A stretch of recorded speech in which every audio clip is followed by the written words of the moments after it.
10वीं के विद्यार्थियों को अब बिल्कुल भी चिंता करने की ज़रूरत नहीं है। मैं आपको इस वीडियो में समाज विज्ञान का एक ऐसा महत्वपूर्ण पेपर बताने जा रही हूँ जिससे आपको 75 नंबर ज़रूर आएंगे। ठीक, तो चलिए बिना टाइम गवाए वीडियो को स्टार्ट करते हैं।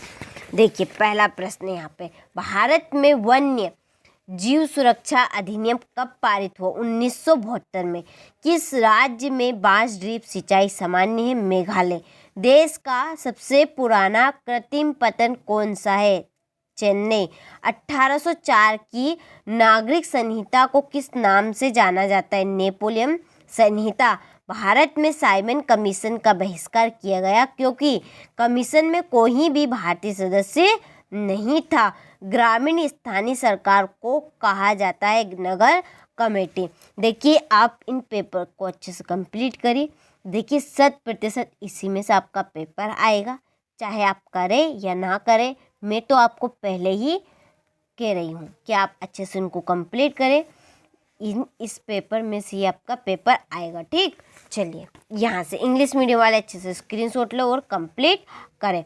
देखिए अपनी 4 से 5 मिनट ज़रूर निकालिए और आराम से इस पेपर को आप देखें। ठीक, चलिए विनिर्माण उद्योग सामान्यतः आर्थिक विकास की रीढ़ समझे जाते हैं। देश की पहली रेलगाड़ी मुंबई और ठाणे के मध्य चलाई गई। मार्च 1919 में बम्बई में एक डेटाबेस का गठन किया गया था। खिलाफत सम्मति। इंग्लैंड के कपड़ा व्यवसाय डेटाबेस से ऊन खरीदे थे। स्टेपल्स। अलोकतांत्रिक सरकारों में डेटाबेस नहीं होती। पारदर्शिता। तमिलनाडु में ग्रामीण क्षेत्रों के 90% लोग राशन की दुकान का प्रयोग करते थे। ठीक, स्क्रीनशॉट लो और अच्छे से इन प्रश्नों को आप कंप्लीट करें। चलिए इसके बाद में यहाँ से देखिए, इंग्लिश मीडियम वाले यहाँ से ले और कंप्लीट करें। यह है क्वेश्चन नंबर 3। ठीक, चलिए इसके बाद में क्वेश्चन नंबर 4, एक वाक्य में उत्तर। सीमांत सड़क संगठन कब बनाया गया था? तो 1960 में। रोलेट अधिनियम कब लागू हुआ? अप्रैल 1919। कार्यपालिका और विधायक द्वारा बनाए कानूनों पर अंकुश कौन रखता है? तो कौन रखता है? न्यायपालिका। जीडीपी में सबसे अधिक योगदान किसका है? तृतीय क्षेत्र का। बैंक जमा राशि के एक बड़े भाग को किसके लिए इस्तेमाल करते हैं? ऋण देने में।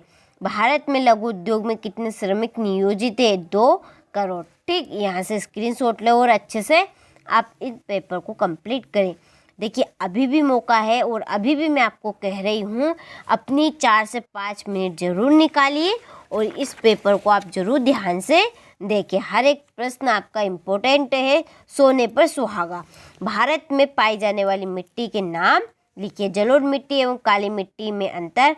गन्ना नगद दाम की फसलें हैं। क्यों? विनिर्माण क्या है? ठीक, चलिए 60% यही क्वेश्चन आएंगे। आप तो जरूर अब परीक्षा हाल में देखिएगा, यही आएगा। सीमा सड़क संगठन की स्थापना कब क्यों की गई? डिजिटल भारत क्या है? कार्नेला क्या था? इसके बाद सेठ हुकुमचंद्र कौन थे? वेलम और प्लाटेन से क्या आशय? ठीक, चलिए इसके बाद में अगला क्वेश्चन, त्रिपिट का कोरियाना क्या था? क्वेश्चन नंबर ये 16। वैश्वीकरण क्या है? जैव विविधता क्या है? मानव जीवन के लिए क्यों महत्वपूर्ण है? एकात्मक शासन का अर्थ है? स्पष्ट कीजिए। इसके दोष बताइए। एटीपी क्या है? स्पष्ट कीजिए। हमें खनिजों के संरक्षण की आवश्यकता क्यों है? ठीक, चलिए इसके बाद में अगला क्वेश्चन, रोलेट एक्ट का क्या था? भारत के लोग रोलेट एक्ट के विरोध में क्यों थे? और भारत में मानचित्र पर निम्नलिखित को दर्शाइए। तो ये रहे। ठीक, आप अच्छे से इस पेपर को कंप्लीट करिए। देखिए अभी भी मौका है और अभी भी कह रही हूँ मैं, एक झलक आप जरूर देख के जाइएगा अपने पेपर से पहले।